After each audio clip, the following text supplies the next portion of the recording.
আজিৰ এই ভিডিঅ'টোত ডিএলএডৰ PIQ সিৰিজৰ পাৰ্ট 5 তোমালোকৰ বাবে লৈ আহিছো আৰু এইখন হৈছে 2019 চনৰ কুৱেশ্যন পেপাৰ।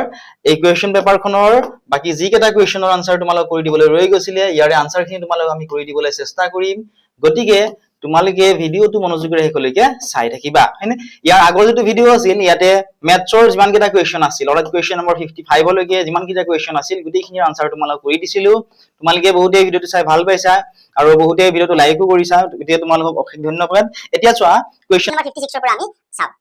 কুৱেশ্যনটো কি আছিল চোৱা, কুৱেশ্যনটো আছিল তলৰ কোনটোত এচিটিক এসিড পোৱা যায় সুধিছে। কি সুধিছে তলৰ কোনটোত এচিটিক এসিড পোৱা যায়। তলৰ কি সুধিছে তলৰ কোনটোত এচিটিক এসিড পোৱা যায় আমাক সুধিছে। যে অপচন বিলাক চাও, অপচন নম্বৰ 1 কি দিয়া আছিল চোৱা, অপচন নম্বৰ 1 দিয়া আছিল নেমু অৰ্থাৎ লেমন, অপচন বি আছিল ভিনেগাৰ, অপচন নম্বৰ সি আছিল দৈ অৰ্থাৎ কাৰ্ড, অপচন নম্বৰ ডি আছিল আমলা অৰ্থাৎ আমলখি।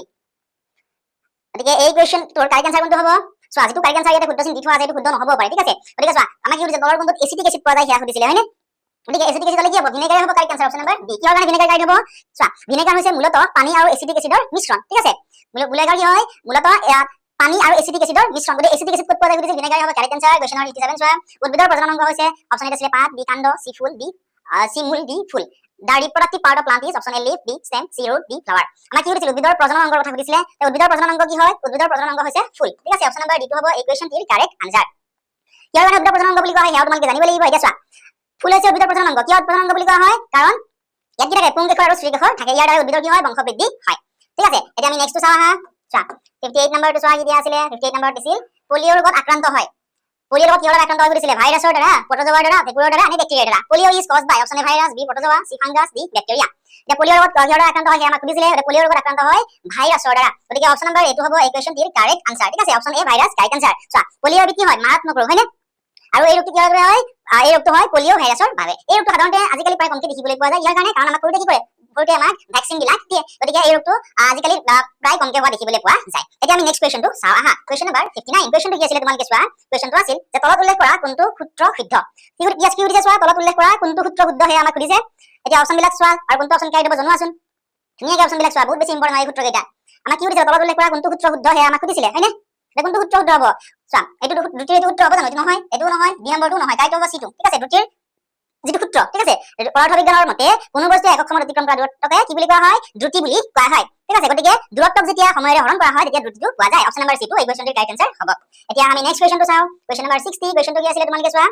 কুৱেশ্যনটো আছিল যে এডাল লৌহদণ্ডৰ তাপ কি প্ৰক্ৰিয়াৰে পৰিবাহিত হয়। কি সুধিছে চোৱা, এডাল লৌহদণ্ডৰ তাপ কি প্ৰক্ৰিয়াৰে পৰিবাহিত হয় আমাক সুধিছে। অপচন বিলাক চোৱা, অপচন এ পৰিবহন, বি পৰিচলন, চি বিকিৰণ, ডি ওপৰৰ আটাইকেইটা। By which process heat is transferred in iron rod. Option A conduction, B convection, C radiation, D all of the above. এতিয়া আমাক কৈছিল এডাল লৌহদণ্ডৰ তাপ কি প্ৰক্ৰিয়াৰে পৰিবাহিত হয়। লৌহদণ্ডৰ তাপ কি প্ৰক্ৰিয়াৰে পৰিবাহিত হয়, কাৰেক্ট যেটো আনসাৰ সেয়া হ'ব অপচন নম্বৰ 1 টকাটো পৰিবহন, ঠিক আছে। লৌহদণ্ডৰ তাপ পৰিবহন প্ৰক্ৰিয়াৰে পৰিবাহিত হয়, ঠিক আছে। কণ্ডাকচন হ'ব এই কুৱেশ্যনটিৰ কাৰেক্ট আনসাৰ। এতিয়া আমি নেক্সট কুৱেশ্যনটো চাও আহা। Question number 61। কুৱেশ্যনটো কি আছিল চোৱা, তলৰ কোনবিধ জীৱ এবিধ উৎপাদক সেয়া আমাক সুধিছিলে। কি সুধিছে চোৱা, বহুত বেছি ইম্পৰ্টেণ্ট কুৱেশ্যন হয় এইটো। আৰু এই কুৱেশ্যনবোৰক তোমালোকে যদি ভালদৰে মন কৰা, তোমালোকে এই কুৱেশ্যন বিলাক ক্লাছ 5 ৰ পৰা 10 ৰ যিবিলাক কিতাপ আছে, ঠিক আছে, তোমালোকে ক্লাছ 5, 6 ৰ কিতাপ চালে তোমালোকে এই কুৱেশ্যন বিলাক তাত অহা দেখিবলৈ, তাত থকা তোমালোকে দেখিবলৈ পাবা, ঠিক আছে। তোমালোকে সেইকাৰণে মই বাৰে বাৰে কৈ আছো যে কিতাপ বিলাক তোমালোকে চাবই লাগিব। তোমালোকে কেৱল ইউটিউবত এমচিকিউ বিলাক বা যিকোনো কুৱেশ্যন বিলাক তোমালোকে চাই গলে নহব, তোমালোকে কিতাপ বিলাক চাব লাগিব। কিতাপবোৰৰ পৰাই তোমালোকৰ কুৱেশ্যন বিলাক বনাই দিয়ে। গতিকে আমাক কি সুধিছিল, তলৰ কোনবিধ জীৱ এবিধ উৎপাদক সুধিছিল। অপচন এ আছিলে শামুক, বিত মাছ, চি ভেকুলী, ডিত আছিলে মেটেকা। কোনটো উৎপাদক সুধিছে হয়নে। এতিয়া উৎপাদক যেহেতু আমাক সুধিছে, উৎপাদকনো কি হয় সেয়া আমি প্ৰথমতে জানিব লাগিব, তেতিয়াহে আমি ইয়াৰ আনসাৰটো উলিয়াব পাৰিম হয়নে। এতিয়া চোৱা হা, উৎপাদক কাক কয়। চোৱা উৎপাদক অৰ্থাৎ প্ৰডিউচাৰ, ঠিক আছে। উৎপাদক মানে কি হয়, প্ৰডিউচাৰ। এতিয়া চোৱা উৎপাদক হল সেইবোৰ জীৱ যিবোৰে সূৰ্যৰ পোহৰ ব্যৱহাৰ কৰি সালোক সংশ্লেষণৰ জৰিয়তে নিজৰ খাদ্য নিজে তৈয়াৰ কৰিব পাৰে। অৰ্থাৎ আমি মানুহে নিজৰ খাদ্য নিজে তৈয়াৰ কৰিব পাৰি জানো, নোৱাৰো। আমি খাদ্যৰ বাবে আন উদ্ভিদ বা প্ৰাণীৰ ওপৰত নিৰ্ভৰ কৰিবলগীয়া হয়। কিন্তু উদ্ভিদে খাদ্যৰ বাবে আনৰ ওপৰত নিৰ্ভৰ কৰিব নালাগে। উদ্ভিদে সালোক সংশ্লেষণ প্ৰক্ৰিয়াৰ জৰিয়তে নিজৰ খাদ্য নিজে তৈয়াৰ কৰি লয়। গতিকে উৎপাদক বুলি যিহেতু সুধিছে, এতিয়া শামুক উৎপাদক হ'ব জানো, নহয়। শামুকে নিজৰ খাদ্য নিজে প্ৰস্তুত কৰিব পাৰে নেকি, নোৱাৰে। মাছে পাৰে জানো নিজৰ খাদ্য নিজে প্ৰস্তুত কৰিব, নোৱাৰে। ভেকুলীয়ে পাৰে জানো, নোৱাৰে। কিন্তু মেটেকাই পাৰে, নিজৰ খাদ্য নিজে প্ৰস্তুত কৰি ল'ব পাৰে। গতিকে মেটেকা এবিধ কি হয়, যিহেতু উদ্ভিদ হয়, গতিকে এয়া কি হয়, উৎপাদক।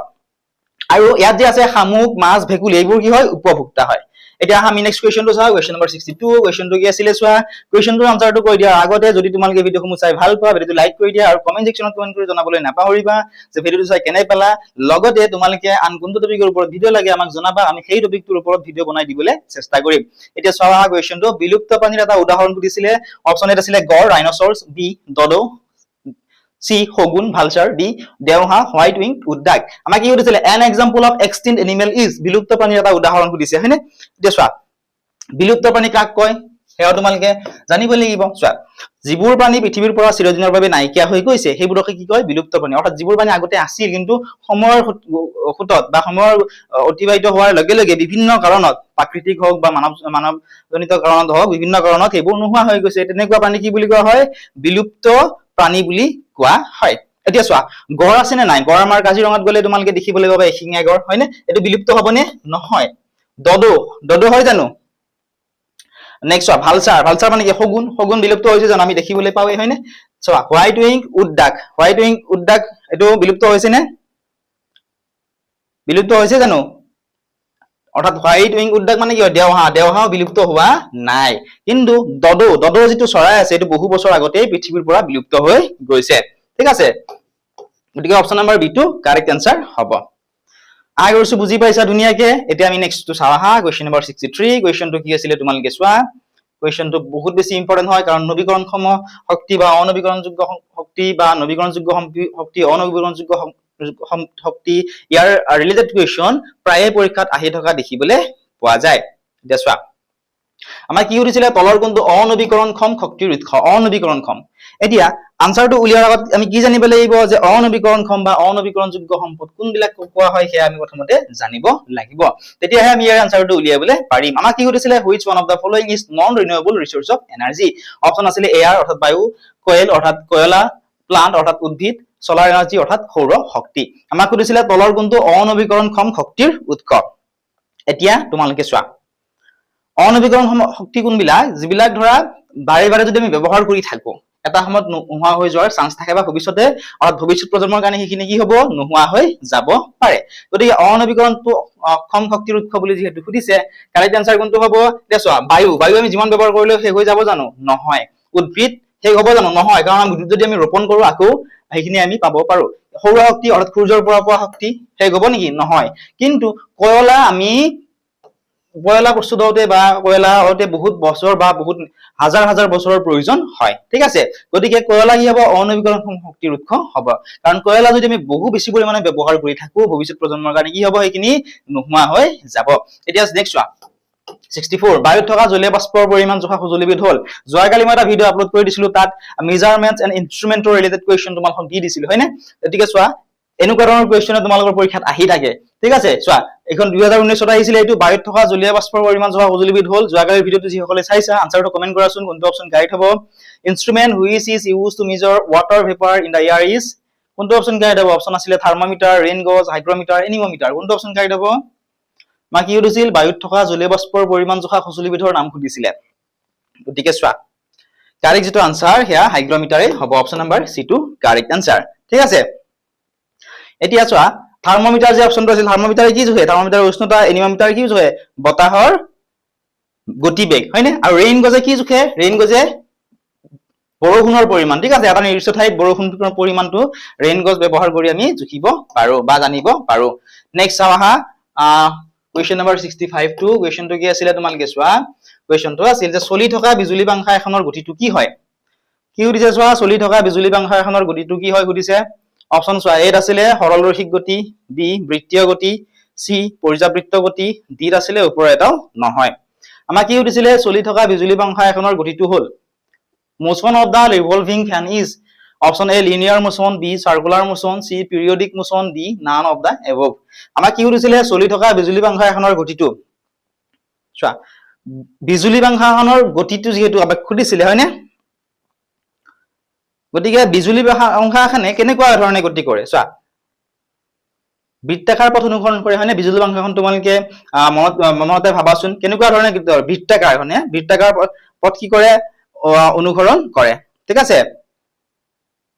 অৰ্থাৎ পাখা এখন যেতিয়া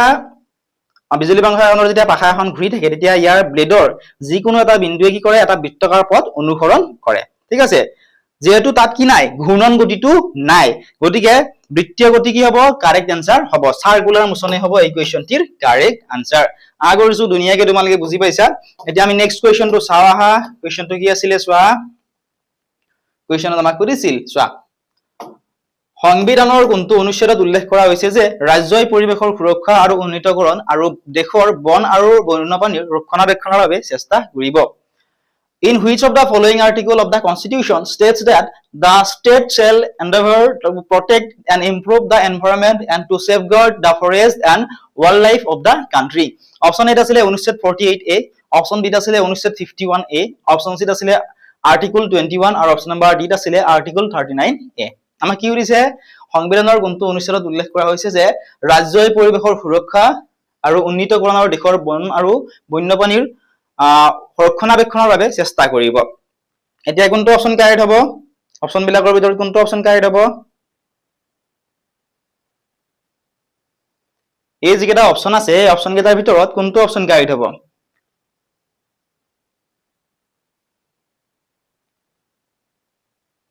কাৰেক্ট যেটো আনসাৰ হেয়া হ'ব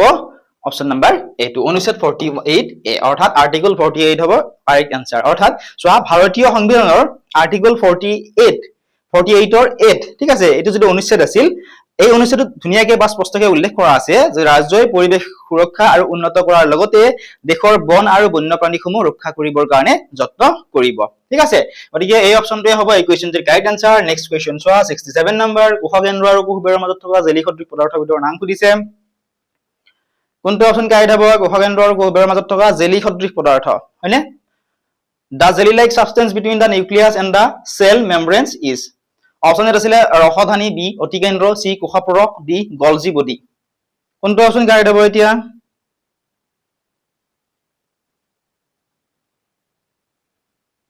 কাৰেক্ট যেটো অপচন হেয়া হ'ব অপচন নাম্বাৰ C থকাটো ঠিক আছে চোৱা কোষকেন্দ্ৰ অৰ্থাৎ নিউক্লিয়াছ আৰু কোষাবৰণ অৰ্থাৎ সেল মেমব্ৰেনৰ মাজৰ অংশটো যি জেলিৰ দৰে তৰল পদাৰ্থৰে ভৰি থাকে ইয়াক কি বুলি কোৱা হয় তাক সাইটোপ্লাজম বা অসমীয়াত কোষপৰক বুলি কোৱা হয় ঠিক আছে আৰু ইয়াতে কি হয় কোষৰ বিভিন্ন অংগাণুবোৰ উপঙি থাকে এতিয়া আমি নেক্সট কোৱেশ্চনটো চাও আহা কোৱেশ্চন নম্বৰ 68 টু কোৱেশ্চনটো কি আছিল চোৱা সাধাৰণ অৱস্থাত এজন সুস্থ প্ৰাপ্তবয়স্ক লোক প্ৰতি মিনিটত উশাহ লোৱাৰ হাৰ হৈছে কি উঠিছে চোৱা normal range of breathing rate per minute of A healthy adult person at rest is আমাক কি উঠিছে সাধাৰণ অৱস্থাত এজন সুস্থ প্ৰাপ্তবয়স্ক লোকৰ প্ৰতি মিনিটত উশাহ নিশাহ লোৱাৰ হাৰটো আমাক সুধিছে অপচন বিলাক চোৱাচোন কোনটো অপচন কাৰেক্ট হ'ব যদি জানা আমাক কমেন্ট কৰা কোনটো অপচন কাৰেক্ট হ'ব ধুনিয়াকে অপচন বিলাক চোৱা আৰু কাৰেক্ট আনসাৰ কোনটো হ'ব তোমালোকে জনোৱা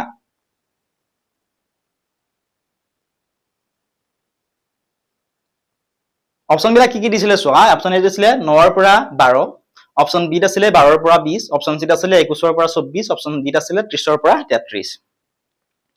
কোনটো অপচন কাৰেক্ট হ'ব অপচন নম্বৰ বি টোৱে কাৰেক্ট আনসাৰ হ'ব ঠিক আছে 12 ৰ পৰা 20 বাৰ অৰ্থাৎ চোৱা এজন সুস্থ প্ৰাপ্তবয়স্ক ব্যক্তিৰ জীৱনীৰ সময়ত স্বাভাৱিক উশাহ নিশাহৰ হাৰ হৈছে প্ৰতি মিনিটত 12 ৰ পৰা 20 বাৰ এতিয়া চোৱা জীৱনীৰ সময়ত বুলি মই কিহৰ কাৰণে ক'লো কাৰণ আমি যেতিয়া দৌৰো বা দৌৰেৰে যেতিয়া খোজ কাঢ়ো তেতিয়া হয়তো ইয়াৰ যেটো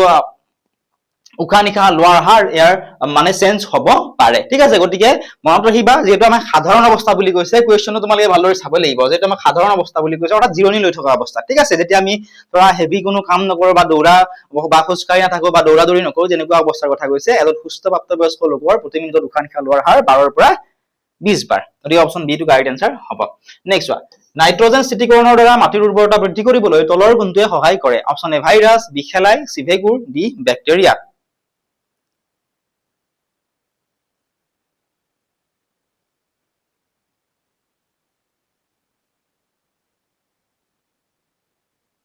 এটা কোনটো অপচন কাৰেক্ট হ'ব নাইট্ৰজেন স্থিতিকৰণৰ দ্বাৰা মাটিৰ উৰ্বৰতা বৃদ্ধি কৰিবলৈ তলৰ কোনটোৱে সহায় কৰে which one of the following helps to increase soil fertility by nitrogen fixation কোনটো অপচন কাৰেক্ট হ'ব ভাইৰাছ হ'ব খেলাই হ'ব বেক্টেৰিয়া হ'ব নে চোৱা ভেঁকুৰ হ'ব কাৰেক্ট যেটো আনসাৰ সেয়া হ'ব অপশন নাম্বাৰ ডি থকাটো ব্যাকটেৰিয়া কাৰেক্ট আনসাৰ হ'ব ঠিক আছে এতিয়া তোমালকে নেক্সট কোৱেশ্চনটো চোৱা কোৱেশ্চনটো আছিল যে সংক্ৰামক ৰোগৰ বাহক হৈছে সংক্ৰামক ৰোগৰ বাহক কি সুধিছে অপশন আছিল মাখি পৰুৱা ফৰিং আৰু মকৰা the most common carrier of communicable disease is option A housefly B ant C grasshopper D আছিল স্পাইডাৰ আমাক কি সুধিছিলে সংক্ৰামক ৰোগৰ বাহক কি হয় সুধিছে গতিকে সংক্ৰামক ৰোগ কি হয় সেয়া আমি জানিবলে লাগিব হয়নে তেতিয়াহে আমি ইয়াৰ আনসাৰটো উলিয়াব পাৰিম ঠিক আছে চোৱা সংক্ৰামক ৰোগ কোনবোৰ হয় তোমালোকে জানানে সংক্ৰামক ৰোগ কাক কয় যিবোৰ কি হ'ব পাৰে এজনৰ পৰা আন এজনলৈ বিয়পি যাব পাৰে তেনেকুৱা ৰোগক কি বুলি কোৱা হয় সংক্ৰামক ৰোগ বুলি কোৱা হয় গতিকে চোৱা পৰুৱাই যিকোনো এটা ৰোগ আন এজনৰ বা ধৰা এজন মানুহৰ পৰা আন এজন মানুহলৈ পৰুৱাই বেমাৰ কঢ়িয়াই নিব নোৱাৰে ঠিক আছে মকৰায়ও নোৱাৰে মকৰাও ইনকাৰেক্ট হ'ব ফৰিঙেও নোৱাৰে কিন্তু মাখিয়ে পাৰে ঠিক আছে অপশন নম্বৰ এটো কাৰেক্ট আনসাৰ হ'ব হাউস ফ্লাই কাৰেক্ট আনসাৰ কাৰণ চোৱা ঘৰত যিবিলাক ধৰা ঘৰত হওক বা ওচৰে পাজৰে যিবিলাক লেতেৰা আৱৰ্জনা থাকে হয়নে সেইবিলাকত কি হয় সেই মাখি বিলাক পৰে আৰু নিজৰ দেহত বেমাৰৰ যিবিলাক বীজাণু আছে সেইবিলাক কঢ়িয়াই আনে আৰু যেতিয়া আমি ধৰা ভাত খাবলৈ ললো বা অন্য কিবা খাদ্য খাবলৈ ললো তাত যদি পৰে সেই বেমাৰৰ বীজাণু কি হ'ব পাৰে আমাৰ যিখিনি খাদ্য খোৱা বা যিখিনি খাদ্য আছে সেই খাদ্যখিনিলৈ কি হ'ব পাৰে স্থানান্তৰিত হ'ব পাৰে ঠিক আছে গতিকে সংক্ৰামক ৰোগ এয়াই হ'ব মাখি ঠিক আছে অপশন নম্বৰ এটো কাৰেক্ট আনসাৰ হ'ব এতিয়া নেক্সট ওয়ান 71 নম্বৰটো এটা সোশিয়াল সায়েন্সৰ কোৱেশ্চন হয় এতিয়া চোৱা কোৱেশ্চনটো কি আছিল তোমালোকে চোৱাচোন কোৱেশ্চনটো আমাক সুধিছিলে চোৱা যে বংগৰ নবাব মিৰ্জুমলাই চোৱা বংগৰ নবাব মিৰ্জুমলাই অসম আক্ৰমণৰ সময়ত আহোম স্বৰ্গদেউ আছিল অপশন এ সুদাংফা বামুণীকৰ অপশন বি সুহুংমুং দিহিঙীয়া ৰজা option C Swargadeo Pratap Singha option number D আছিল স্বৰ্গদেউ জয়ধ্বজ সিংহ আমাক কি সুধিছে যে বৰ্গৰ নবাব মিৰ্জুমলাই অসম আক্ৰমণৰ সময়ত আহোম স্বৰ্গদেউ কোন আছিলে দা আহোম স্বৰ্গদেউ ডিউৰিং মিৰ্জুমলাই invention of Assam was option A Sudangpha option B Swargadeo সুহুংমুং Dihingia option C Swargadeo Pratap Singha option number D Swargadeo Jayadhwaj Singha এটা কাৰেক্ট আনসাৰ কোনটো হ'ব যদিহে জানা কমেন্ট কৰাচোন কোনটো অপশন কাৰেক্ট হ'ব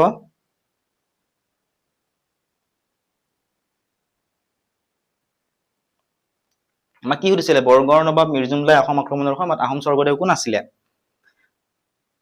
চোৱা কাৰেক্ট যেটো আনসাৰ সেয়া হ'ব স্বৰ্গদেউ জয়ধ্বজ সিংহ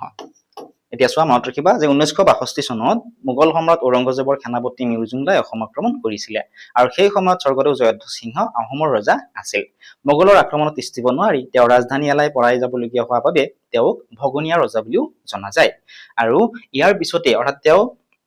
মোগলৰ তিষ্ঠিব নোৱাৰি ৰাজধানী পলাই যোৱাৰ পিছতে 1663 চনত ঘিলাধাৰী ঘাটৰ সন্ধি হৈছিল নেক্সট চোৱা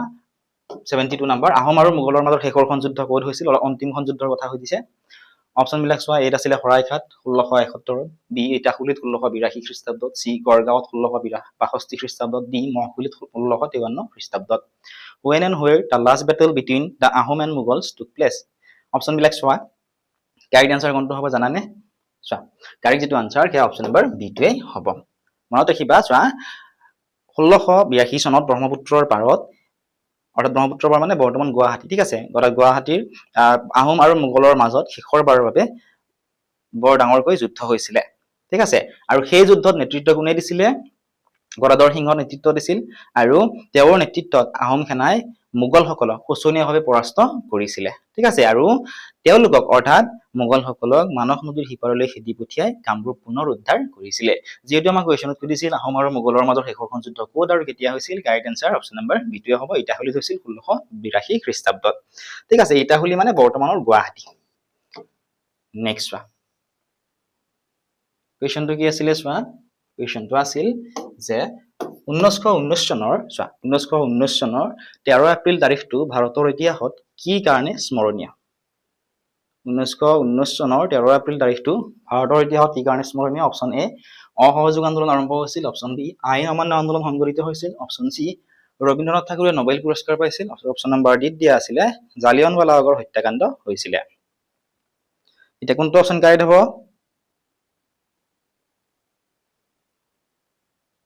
Why 13th April 1990 is memorable in Indian history?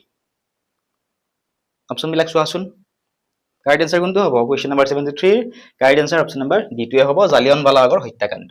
জালিয়ানৱালাবাগৰ হত্যাকাণ্ড যি হৈছিল তাত বহুত নিৰীহ লোকৰ মৃত্যু হৈছিল গতিকে ইয়াৰ ৰিলেটেড কুৱেশ্চন পৰীক্ষাত প্ৰায়ে আহি থাকে ঠিক আছে গতিকে মনত ৰাখিবা 1919 চনৰ 13 এপ্ৰিল তাৰিখটো ভাৰতৰ ইতিহাসত জালিয়ানৱালাবাগৰ হত্যাকাণ্ডৰ কাৰণে স্মৰণীয় ঠিক আছে চোৱা 1919 চনৰ এপ্ৰিল মাহৰ 13 তাৰিখ পঞ্জাবৰ অমৃতসৰৰ জালিয়ানৱালা যিখিনি ঠাই আছিল এই ঠাইখিনিত এক শান্তিপূৰ্ণ সমাৱেশত জেনেৰেল ডায়াৰৰ নিৰ্দেশত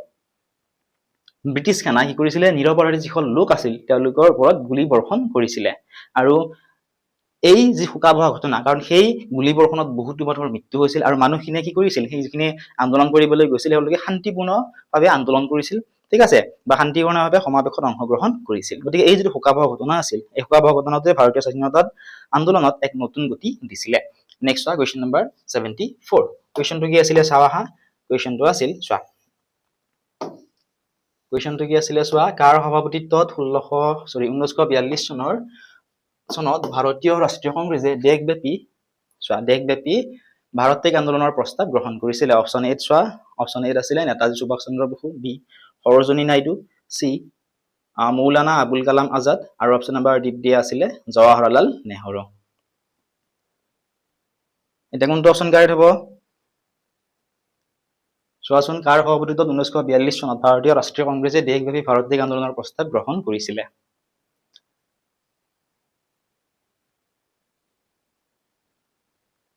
কাৰেক্ট আনসাৰ কোনটো হ'ব অপশন বিলাক ধুনীয়াকৈ চোৱা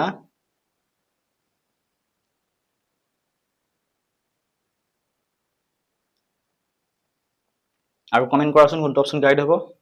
বা তলত লাইভ চেট বুলি আহিব তাত কমেন্ট কৰা চোৱা কাৰেক্ট যেটো আনসাৰ সেয়া অপশন নম্বৰ সি টোৱে হ'ব মৌলানা আবুল কালাম আজাদ ঠিক আছে 1942 চনৰ আগষ্ট মাহৰ 8 তাৰিখে মুম্বাইত অনুষ্ঠিত হোৱা সন্মিলনখনত যেতিয়া ঐতিহাসিক ভাৰত ত্যাগ আন্দোলনৰ প্ৰস্তাৱ গ্ৰহণ কৰা হৈছিল তেতিয়া ভাৰতীয় জাতীয় কংগ্ৰেছৰ সভাপতি আছিল মৌলানা আবুল কালাম আজাদ ঠিক আছে আৰু তেওঁ 1940 চনৰ পৰা 1945 চনলৈকে ধাৰাবাহিকভাৱে কংগ্ৰেছৰ সভাপতি হিচাপে তেওঁ কাৰ্যনিৰ্বাহ কৰিছিলে নেক্সট কুৱেশ্চন নম্বৰ 75 ভাৰতীয় সংবিধানৰ মতে তলৰ কোনটো মৌলিক অধিকাৰ নহয় সুধিছে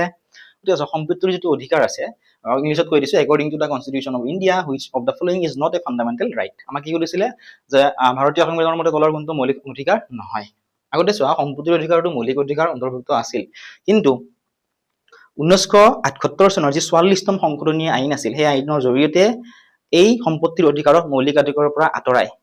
ইয়াক আইনী অধিকাৰ হিচাপে ঘোষণা কৰা হৈছিল গতিকে কোনটো মৌলিক অধিকাৰ নহয় সুধিছে এইটো কাৰেক্ট আনসাৰ হ'ব কাৰণ সম্পত্তিৰ অধিকাৰটো আইনী অধিকাৰহে মৌলিক অধিকাৰ নহয় ঠিক আছে এতিয়া নেক্সট চাও আহা কুৱেশ্চন নম্বৰ 76 কুৱেশ্চনটো কি আছিল চোৱা কুৱেশ্চনটো আছিল আইকিটা চোৱা নেক্সট 76 ৰ পৰা তলৰ কোনটো মানৱ সৃষ্ট উপাদান সুধিছিলে হয়নে গতিকে ইয়াৰে আনসাৰ খিনি তোমালোকে